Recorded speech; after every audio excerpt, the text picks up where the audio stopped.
xəbərsiz qonağınız gəlirsə, bu videoya diqqətlə baxın. 5 dəqiqənizi alacaq bir şirniyyat resepti ilə gəldim. Bunu da nəzərinizə çatdırım ki, istifadə etdiyiniz məhsullar otaq temperaturunda olmalıdır. Bir qaba 5 stəkan un, 2 stəkan pesoq, 1 stəkan duru yağ və 2 dənə vanil əlavə edib qarışdırın. Umac halını alacaq bir kasaya umacdan əlavə edib üstü üçün saxlayın. Bir kasaya 5 ədəd yumurta əlavə edib yaxşıca qarışdırın. 1 stəkan qatığı bir kasaya əlavə edib üzərinə qabartma əlavə edib yaxşıca qarışdırın. Videoda olduğu kimi köpürəcək. Qatıqla yumurtanı umacın üstünə əlavə edib yaxşıca qarışdırın. Qatıqla yumurtanı umacın üstünə əlavə edib yaxşıca qarışdırın. Əslində mən səhv etdim. Qıraqda ayırdığım umacı listə əlavə edib sonra qarışıma əlavə etdim.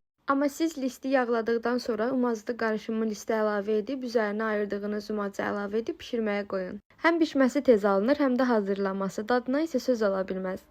Səhifəmə dəstək olmağı unutmayın. Həm faydalı, həm də maraqlı paylaşımlar edirəm.